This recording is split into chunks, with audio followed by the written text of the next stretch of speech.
말씀을 영적 부모가 가진 가장 큰 기쁨과 감사라는 제목으로 함께 말씀을 나누도록 하겠습니다. 말씀을 위해 제가 잠시 기도하도록 하겠습니다. 하나님 아버지, 저희들에게 요한 1서 말씀부터 시작하여서 이제 마지막 요한 3서 말씀까지 저희들에게 허락하여 주심을 감사합니다. 저희들 요한 1, 2, 3서를 통해서 하나님이 우리를 어떻게 사랑하셨는지, 그 사랑에서 우리가 머물기 위해서 말씀과 기도가 얼마나 중요한지 깨닫게 하셨사오니, 주여 저희들 말씀과 기도의 은혜 안에서 살게 하여 주셨고, 더 나아가서 말씀과 기도가 주는 놀라운 능력들을 우리 삶 속에서 우리가 충만하게 경험하고 이 은혜를 나눌 수 있는 신실한 그리스도인이 될 수 있도록, 하나님이 기뻐하시는 백성이 될 수 있도록, 가문이 될 수 있도록, 교회가 될 수 있도록 하나님 인도하여 주시옵소서. 함께 하심을 믿사오며 예수님 이름으로 기도드리옵나이다. 아멘. 오늘 말씀을 통해서 우리가 함께 묵상할 내용들을 저희들 먼저 살펴보도록 하겠습니다. 첫 번째는 영적인 부모가 영적인 자녀들을 위해서 반드시 해야 되는 두 가지는 무엇인가요? 이 내용이 오늘 서론 말씀에서 우리에게 소개되고 있습니다. 이 내용을 먼저 확인하고, 두 번째는 우리가 말씀을 가르칠 때 가장 좋은 방법은 무엇인가요?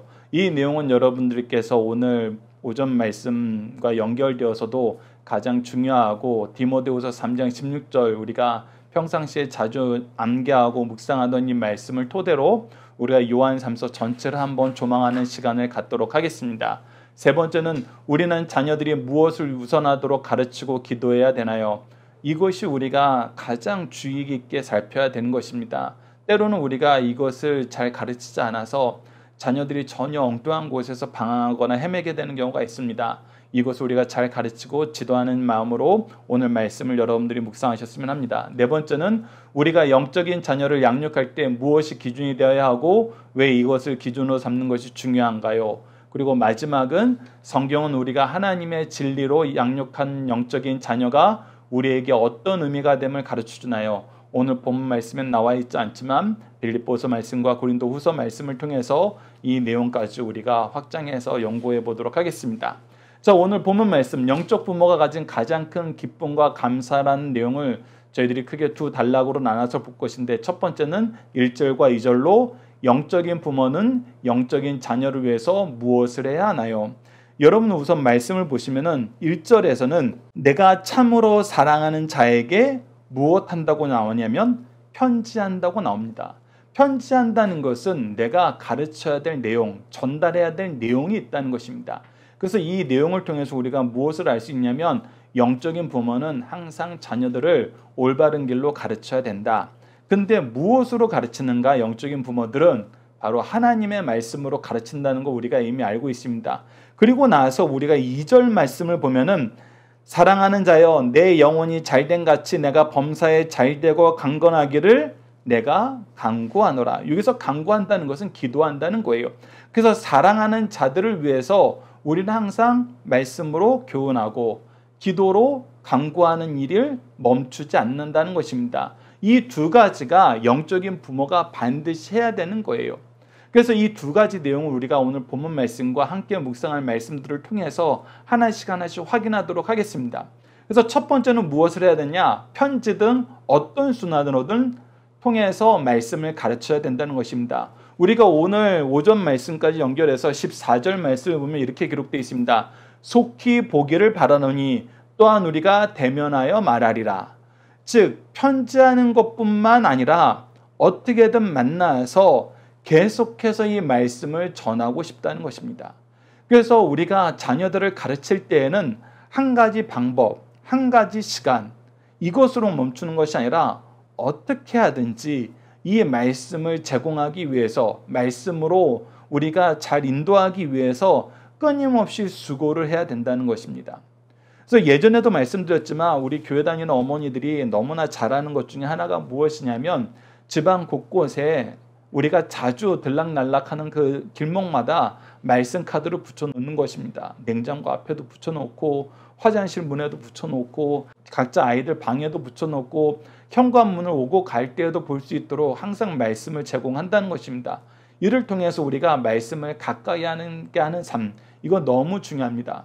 그리고 제가 가장 좀 훌륭하고 참 좋은 모델이다라고 생각하는 것은 제가 아는 많은 어머니들이 또 아버지들이 자기 아이들이 어떤 교육기관에 들어가게 되면 그 교육기관의 봉사자로 들어가면서 그 교육기관에서 배웠던 것을 열심히 집에서 복습하면서 가르치기를 힘쓴다는 것입니다.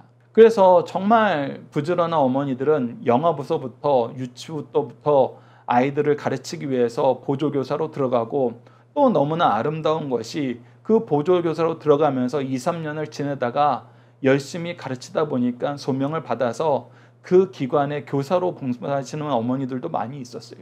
그러면서 자기 아이들을 영적인 엘리트로 가장 말씀을 가까이 하고 가장 말씀을 잘 지키는 아이들로 양육하는 모습을 볼 수 있었습니다.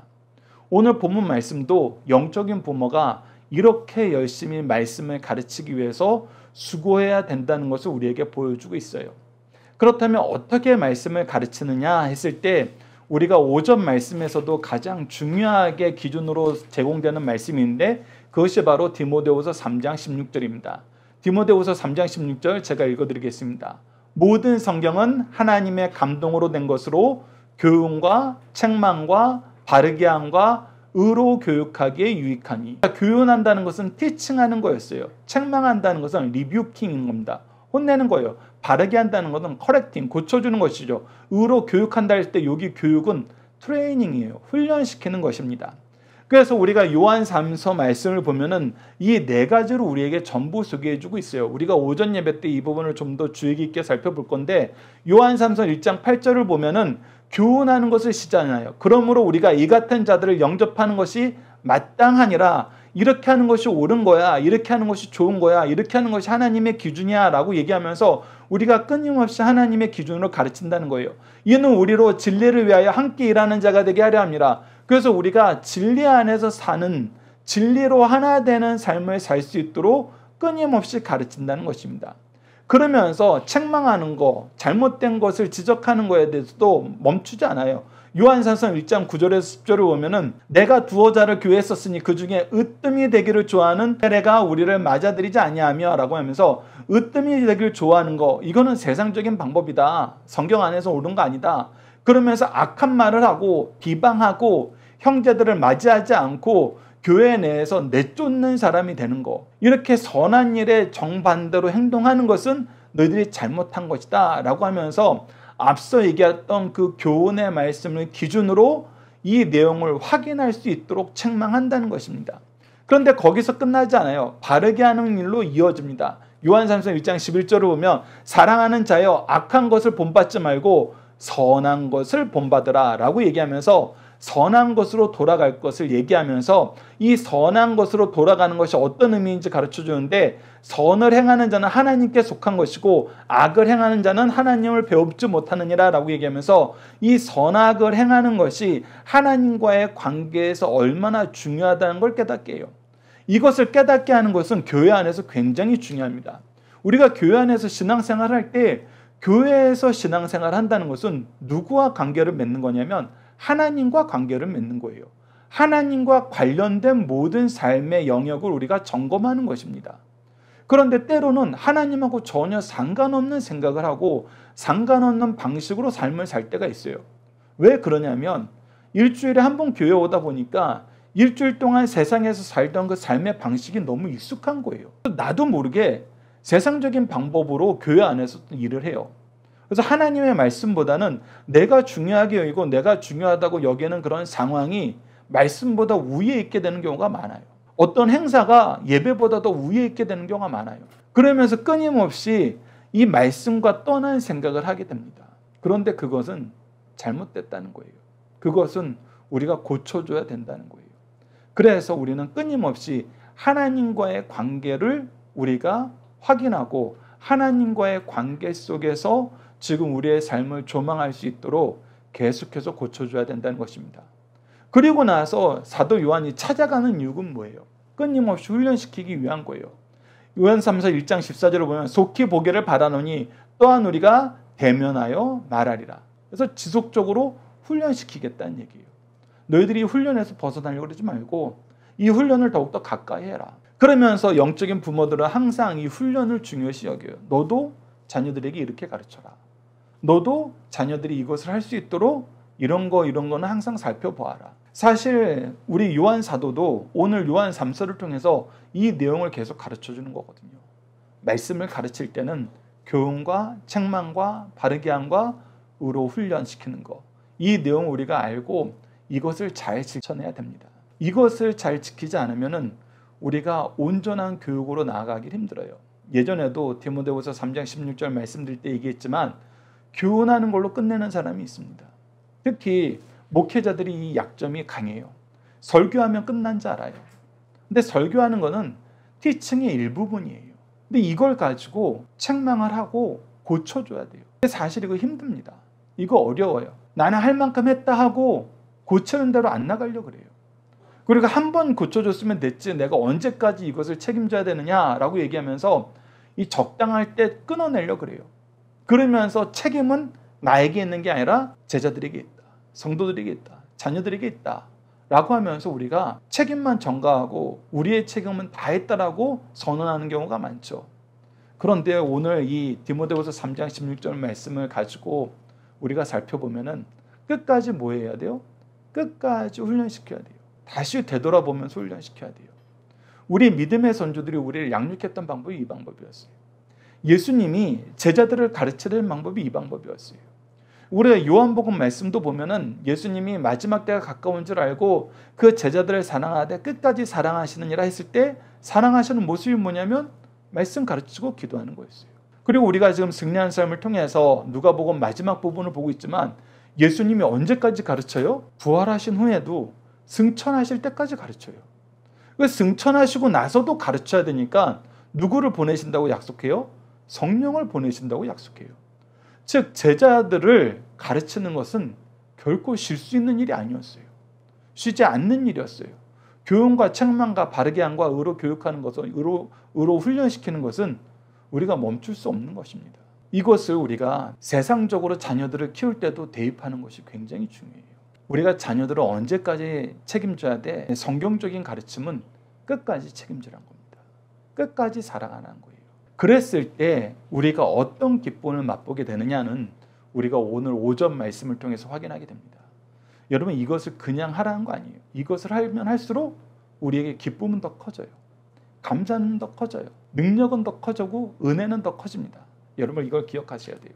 그리고 두 번째는 자녀들을 위해서 기도하는 거. 기도하는 것도 쉬지 말라는 거예요. 요한 3서 1장 2절 우리가 함께 읽어봅시다. 시작. 사랑하는 자여 내 영혼이 잘된 같이 내가 범사에 잘되고 강건하기를 내가 간구하노라. 우리 자녀들의 우리가 사랑하는 자녀들의 영혼이 잘되고 범사가 잘되고 강건하는 것은 사실 무엇에서 시작하냐면 영적인 부모들의 기도에서 시작합니다. 이거는 성경이 항상 우리에게 보여주는 거예요. 야곱이 자기 임종을 앞두고 요셉을 중심으로 한 자기 자녀들을 축복합니다. 그들을 위한 기도를 해요. 때로는 그 기도가 그들의 잘못에 대한 경고이고 징계의 내용도 있었어요. 그런데 그 경고와 징계의 내용을 잘 받아서 회개로 돌이킨 자녀들은 복 가운데 있어요. 그리고 무엇이 옳은지를 그들을 축복하는 그 말씀 안에서도 끊임없이 교훈합니다. 그래서 영적으로 잘 되는 것을 우선시해요. 그래서 영적으로 잘 되는 것을 우선시하는 이유는 무엇이냐? 우리가 봤을 때 그 영적으로 잘 되는 거를 우리가 가까이 하지 않으면 하나님과 가까워질 수 없다는 거예요. 앞서 얘기했던 것처럼 하나님과 관계된 것이기 때문에 우리가 항상 영적인 것, 하나님과 관계된 것을 먼저 해야 된다는 것입니다. 그래서 예수님께서는 마태복음 6장 33절에 이렇게 말씀하십니다. 그런즉 너희는 먼저 그의 나라와 그의 의를 구하라. 하나님 나라와 하나님의 의가 너희들의 삶의 기준이 되고 가장 우선이 되어야 된다. 그러면 어떻게 한다? 그리하면 이 모든 것을 너희에게 더하시리라. 하나님이 너희에게 필요한 모든 것을 공급하신다. 그래서 예수님이 사탄이 시험하는 것 첫 번째도 뭐였냐면 야 말씀에서 좀 떠나. 네 삶의 현장이 말씀을 가까이 하고 살 만큼 녹록하지 않아. 라고 하면서 유혹했었잖아요. 근데 예수님은 뭐라고 얘기하세요? 마태복음 4장 4절 말씀 제가 읽어드리겠습니다. 예수께서 대답하여 이르시되 기록되었을 때 사람이 떡으로만 살 것이 아니요 하나님의 입으로부터 나오는 모든 말씀으로 살 것이니라 하느니라. 그래서 우리가 자녀들을 위한 기도를 할 때에는 첫 번째 우리가 말씀에 훈련하는 것과 그 맥락이 이어져요. 하나님, 저희가 열심히 교훈과 책망과 바르게 함과 의로 훈련시키고 있는데 우리 자녀들이 이 훈련을 잘 받을 수 있도록 인도하여 주옵소서. 이 훈련을 통해서 하나님의 나라와 하나님의 뜻을 먼저 깨닫게 하여 주옵소서. 그래야 하나님의 뜻인 이 하나님의 말씀으로, 하나님의 나라의 기준이 하나님의 말씀으로 우리 자녀들이 이 세상을 살게 하여 주시옵소서. 이것이 우리가 기도해야 되는 것이고, 이 기도를 통해서 우리 자녀들이 하나님 중심으로 살 때 비로소 범사가 잘 되고 강건하여진다는 것입니다. 그래서 우리는 이 진리의 말씀으로 우리 자녀들이 가까워지도록 항상 기도해야 돼요. 그리고 이것을 우리가 삶의 기준으로 자녀들에게 제공해야 됩니다. 제안해야 됩니다. 그것이 두 번째 단락 3절로 4절 신실한 부모의 기준은 하나님의 진리입니다. 하나님의 진리예요. 그래서 이 진리란 무엇인가 라고 했을 때 요한복음 17장 17절에서 예수님은 분명히 이야기합니다. 그들을 진리로 거룩하게 하옵소서. 하나님의 말씀은 진리입니다. 즉 하나님의 말씀이 기준이 돼야 된다는 거예요. 시편 119편 142절을 보십시오. 주의 의는 영원한 의요 주의 율법은 진리로소이다. 그래서 우리에게 주신 이 66권 성경이 하나님의 말씀이고 하나님의 진리라는 거예요. 그래서 이 진리가 우리 아이들에게 우리가 제시하는 기준이 돼야 돼요. 그리고 이 진리가 기준이 돼야 되는 이유는 무엇이냐면 이 진리를 말미암지 않고는 우리가 하나님의 자녀가 될 수 없기 때문이에요. 우리가 영생에 들어갈 수 없기 때문입니다. 그리고 이 진리는 결국 누구에 대한 이야기예요? 바로 예수 그리스도에 대한 얘기예요. 이 부분을 예수님께서 선언하십니다. 요한복음 14장 6절 우리 함께 읽어보도록 하겠습니다. 시작. 예수께서 이르시되 내가 곧 길이요 진리요 생명이니 나로 말미암지 않고는 아버지께로 올 자가 없느니라. 네. 그래서 성경을 통해서 예수 그리스도를 가르쳐주는 거예요. 특히 성경을 통해서 예수 그리스도를 가르쳐준다 그랬을 때 성경이 무엇에 대한 기록인지를 우리가 깨달아야 돼요. 성경은 구속사에 대한 기록이에요. 그 구속사에 대한 기록이라는 건 무엇을 뜻하느냐? 삼위일체 하나님의 구속의 역사를 우리에게 가르쳐주는 것인데 성부께서 구원을 계획하시고 성자께서 구원을 성취하시고 성령께서 이 구원을 우리에게 적용시켜 주시는 것. 그래서 우리가 이 내용을 성경이 우리에게 가르쳐주는 것, 특히 소요리 문답이 이 내용을 우리에게 굉장히 자세하게 또 일목요연하게 가르쳐주는데 우리가 그 내용을 주일날 오후 예배 때 성경이 우리에게 가르쳐주는 것이란 내용으로 다시 한번 요약해서 이 삼위일체 하나님의 구속사를 배우고 있거든요. 그래서 우리가 지금 현재 성령이 구원을 우리에게 적용시켜주는 그 내용을 우리가 확인하고 있습니다. 그래서 우리는 정말 이 내용이 우리 삶에, 우리 자녀들의 삶에 기준이 되도록 제시해야 돼요. 그 기준이 되도록 제시하는 그 모습이 바로 오늘 요한삼서 1장 3절에서 4절 말씀입니다. 제가 읽어드리겠습니다. 형제들이 와서 내게 있는 진리를 증언하되 내가 진리 안에서 행한다 하니 내가 심히 기뻐하노라. 내가 내 자녀들이 진리 안에서 행한다 함을 듣는 것보다 더 그 기쁜 일이 없도다. 예, 이것을 우리가 자녀들에게 보여줘야 돼요. 엄마 아빠가 무엇을 할 때 가장 기뻐할까? 자녀들이 생각할 때 내가 시험 100점 맞아보니까 제일 좋아하셨어. 우리 엄마 아빠는 내가 달리기에서 1등하고 체력이 좋을 때 가장 기뻐하셔. 우리 엄마 아빠는 내가 명문대에 들어가는 거, 좋은 직장에 취업하는 거, 좋은 가문과 결혼하는 거, 그것을 가장 기뻐하셔. 아니면은 우리 엄마 아빠는 내가 부모님께 용돈 많이 드리는 걸 가장 기뻐하셔. 이런 것이 우리가 자녀들에게 보여주는 모습이었다면 우리는 잠깐 다시 한번 생각해 봐야 돼요. 왜 우리 자녀들 입술에서는 우리 엄마 아빠는 내가 교회를 열심히 가는 걸 가장 기뻐하셔. 교회에서 성경 말씀 열심히 듣는 걸 가장 기뻐하셔. 교회에서 성경 말씀을 듣고 집에서 그 얘기로 그 말씀으로 가정 예배 드릴 때 내가 그 말씀을 전할 때 너무 기뻐하셔. 우리 자녀들이 이런 것이 부모님이 기뻐하는 것임을 모를 때는 여러분들 두 가지예요. 첫 번째, 우리가 이것을 한 번도 안 해봤으면 우리 자녀들은 이것이 부모님이 정말 좋아하는 건지 몰라요. 두 번째는 우리가 이것보다 더 다른 기준을 가지고 있으면 우리 자녀들이 이거 못 느낍니다. 그래서 오늘 본문 말씀은 명확해요. 계속해서 진리의 말씀과 기도로 사랑하는 자녀들을 양육하라는 거예요. 우리의 영적인 자녀들을 양육하라는 겁니다. 우리의 육적인 자녀가 우리의 영적인 자녀가 일치되면 우리는 더 열심히 해야죠. 365일 항상 붙어있는 시기에는 더 열심히 해야 됩니다. 그런데 우리가 이걸 전혀 보여주지 않고 우리가 이걸 중요하게 여기지 않으니까 자녀들도 어떻게 해요? 이거 별로 중요하게 여기지 않아요. 우리가 주일날 예배 드리는 거 중요하게 여기지 않으면 우리 자녀들 이거 중요하게 여기지 않습니다. 우리가 말씀을 기준으로 사는 거 중요하게 여기지 않으면 우리 자녀들 이거 중요하게 여기지 않아요. 더 나아가서 우리는 이거 중요하게 여기지 않은데 성경 말씀이 이렇게 가르쳤으니까 너희들은 이거 중요하게 생각하면서 살아 하면은 우리 자녀들은 오히려 우리를 보고 위선자라고 생각해요. 뭐니? 엄마 아빠는 전혀 그렇게 생각하지 않고 그런 거 보여주지도 않고 그렇게 살지도 않으면서 그리고 앞으로도 그렇게 살려고 생각도 안 하면서 우리한테는 그렇게 살라 그런 거 이거 뭐지? 헷갈려져요. 나중에는 욕해요. 원망해요. 그러니 여러분 이 요한삼서 1장 3절에서 4절 말씀을 우리가 정말 우리 삶의 기준이라는 걸 우리 자녀들에게 보여줘야 돼요. 가르쳐줘야 됩니다. 그렇지 않으면 우리 자녀들 방황하게 돼요. 우리 자녀들 이 진리 안에서 승리하는 삶을 살기 힘듭니다. 그랬을 때에는 그들에게 생명이 없고 기쁨이 없고 승리가 없고 지혜가 없는 삶을 살게 돼요. 그래서 이것을 가르치고 이것을 계승하는 삶이 굉장히 중요합니다. 특히 이것을 계승하는 삶에 대해서 잠언 22장 19절에서 21절 말씀이 이것을 계승하는 것이 얼마나 중요하고 어떻게 해야 되는지를 가르쳐줘요. 자, 잘 보십시오. 한 절씩 한 절씩 제가 보면서 같이 설명해 드리겠습니다. 내가 내게 여호와를 의뢰하려 하여 이것을 오늘 특별히 내게 알게 하노니 즉 네가 여호와를 의뢰하는 삶을 살게 하려고 내가 지금 너한테 이걸 이야기하게 하는 거야. 그래서 평상시 우리가 하나님에 대해서 하나님의 구속사에 대해서 예수 그리스도의 십자가에 대해서 그분의 죽으심과 부활하심과 승천하심과 다시 오심에 대해서 우리가 계속 얘기해야 돼요. 그리고 얘기하는 것으로 끝나는 게 아니에요. 어떻게 해요? 내가 모략과 지식의 아름다운 것을 너를 위하여 기록하여. 우리가 그냥 말하고 끝나는 것이 아니라 우리 자녀들이 이것을 항상 다시 볼 수 있도록 기록해야 돼요. 여러분 이것이 박유일 목사님이 우리에게 가르쳐 주신 가장 좋은 교육 방법이에요. 그리고 저희들이 지금 끊임없이 교회 이 주보를 만들 때 설교 본문을 적는 이유입니다.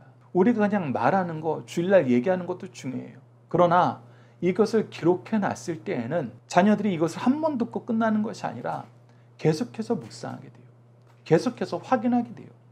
계속해서 확인하게 되면 어떤 일이 발생하느냐 라고 했을 때 정말 놀라운 일이 발생합니다. 잠언 22장 21절 말씀을 보면 내가 진리의 확신한 말씀을 깨닫게 하여 그래서 듣고 기록된 말씀을 계속 반복해서 묵상함으로써 때로는 이걸 가지고 우리가 서로 토론하고 이야기함으로써 이것을 깨달아서 어떻게 한다? 너를 보내는 자에게 진리의 말씀으로 회답하게 하려 함이니라.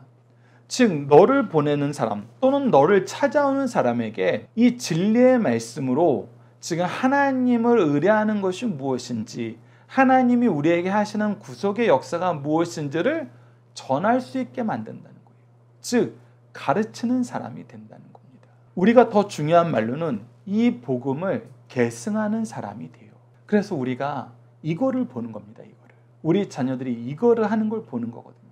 내가 열심히 가르치고 우리 자녀들을 위해서 기도하고 이것을 반복적으로 훈련시키는 그 이유는 우리 자녀들이 또 누군가를 내가 했던 그것처럼 하나님의 말씀으로 진리의 말씀으로 가르치고 이것이 기준되는 삶을 우리가 계승하도록 만드는 것입니다. 그래서 누군가를 또 양육하는 거예요. 그런데 이것이 왜 중요하냐 봤더니 오늘 여러분들에게 소개한 마지막 문제 빌립보서 4장 1절에 이렇게 기록되어 있습니다. 그러므로 나의 사랑하고 사모하는 형제들 나의 기쁨의 면류가 아닌 사랑하는 자들아 이와 같이 주 안에서 서라. 내 사랑하고 사모하는 내 형제들 내 자제들이 누구다? 나의 기쁨이요 면류관이다. 즉 천국에서 나의 기쁨의 제목이 되고 하나님이 나를 칭찬하는 면류관이 된다는 거예요. 즉 하나님이 가장 기뻐하는 일이 되고 하나님이 가장 우리를 칭찬하는 일이 바로 우리가 영적인 자녀를 양육하는 것, 진리 안에서 사는 자녀를 양육하는 그거라는 것입니다. 더 나아가서 고린도후서 1장 14절에도 이렇게 얘기합니다. 너희가 우리를 부분적으로 알았으나 우리 주 예수의 날에는 너희가 우리의 자랑이 되고 우리가 너희의 자랑이 되는 그것이니라. 그래서 우리가 자녀를 양육하면 양육할수록 무엇이 커지냐면 주 예수의 날에 예수님이 잘했다고 칭찬하며 우리의 자랑이 더욱더 풍성해지는 그런 역사를 우리가 경험하게 된다는 거예요. 그래서 사실 이거 외에 다른 자랑거리가 없다는 것을, 이것보다 더 큰 자랑거리가 없다는 것은 성경에서 끊임없이, 예수님께서 끊임없이 그의 제자들과 우리에게 가르쳐준 내용이에요. 이것이 천국에서 큰 자의 모습이라는 겁니다. 그래서 이것이 우리 삶의 사명이라는 거예요. 삶의 의미라는 것입니다. 여러분들, 이것을 우리가 인정하고 우리 자녀들을 대해야 돼요. 이것을 배우러 우리가 교회에 오는 것입니다. 이것을 우리가 인정하지 않으면, 이것이 우리에게 가장 귀한 일이고 가장 중요한 사명이라고 인정하지 않으면 우리는 아무것도 못하는 사람이 돼요. 우리 한 사람도 책임지도 못하고 우리 한 사람도 이 능력을 맛보는 것을 정말 제한적으로 맛보고 힘들어하면서 살게 돼요. 그러나 우리가 우리에게 맡긴 영혼들에게 하나님의 말씀과 기도로 주의 진리 안에서 살 것을 가르치고, 이것을 우리가 가르치고 훈계하고 고쳐주고 훈련시키는 삶을 살다 보면은 나 혼자서도 어찌하지 못하는 그 연약한 삶을 살던 우리가 너무나 많은 자녀를 양육하고 그 자녀들에게 하나님의 기쁨의 복음을 전하고 은혜를 전하는 축복의 통로로서의 삶을 살게 됩니다. 여러분, 이것이 교회가 이 세상에 보여줬던 영적인 유산이에요. 교회는 처음에는 굉장히 연약하고 부족하고 어리석은 곳이었습니다. 그런데 교회가 그리스도의 복음을 사명을 감당하고 나자 점차 그 사회 안에서의 역할이 커져요. 교회를 의지하는 일이 점점 많아집니다. 그래서 우리가 종교개혁 그 시기만 보더라도 연약한 사람들을 돌보는 것, 병원의 역할, 교육의 역할, 거의 대부분을 나라가 교회에게 위탁할 수밖에 없었어요. 왜? 교회만큼 그것을 잘하고 교회만큼 그것을 열심히 하는 곳이 없거든요. 그런데 우리가 복음에서 떠나자, 말씀이 기준이 되는, 이 진리가 기준이 되는 삶에서 떠나자, 이 사회에서 교회를 어떻게 봅니까? 교회만큼 무능하고 교회만큼 어리석고 교회만큼 걱정이 많은 집단이 없게 돼버려요. 여러분, 이 차이를 오늘 본문 말씀을 통해서 여러분들이 경험하셔야 돼요. 그리고 우리는 다시금 하나님이 주신 은혜의 통로가 되는, 하나님이 주신 축복의 통로가 되는 그런 가문과 그런 교회의 역할을 회복하기 위해서 다시 한번 이 진리의 말씀으로 가르치고 이 진리의 말씀 안에서 살기를 기도하고, 우리 자녀들에게 이 진리가 우리 삶의 가장 중요한 기준이고 삶의 목표가 되어야 되고, 너희들을 향한 우리의 가장 큰 기쁨이고 하나님을 향한 우리의 가장 큰 자랑이고 상급이다라고 얘기할 수 있는 그런 영적인 부모, 영적인 스승 되기를 간절히 기도합니다. 자녀들과 함께하는 기도 훈련 내용으로 함께 기도하도록 하겠습니다. 우리에게 가정과 교회를 통해서 영적 자녀를 허락하여 주신 하나님, 우리가 영적인 자녀들을 잘 양육할 수 있도록 말씀을 주시고 우리로 먼저 말씀과 기도로 양육받을 수 있도록 은혜 주심을 감사합니다. 우리는 영적인 부모를 통해서 말씀과 기도로 양육받도록 은혜를 허락하여 주셨는데, 우리는 말씀으로도 기도로도 양육하기를 게을리하며 도리어 하나님의 진리가 아닌 다른 것으로 자녀들을 인도하며 교회와는 멀어지게 함을 용서해 주소서. 우리가 먼저 하나님의 진리가 양육의 기준, 삶의 기준이 되게 하여 주소서. 우리 자녀들에게 진리 안에서 사는 것이 얼마나 중요하고 기쁜 일인지 보여주게 하시고, 이 일을 위해서 말씀을 가르치고 기도로 양육하는 일을 멈추지 않도록 인도하여 주소서. 우리 각자가 감당하기 힘든 이 일들을 우리 교회가 하나 되어 말씀과 기도로 양육하는데 협력하는 믿음의 공동체가 되도록 도와주소서. 예수님의 이름으로 기도드립니다. 아멘.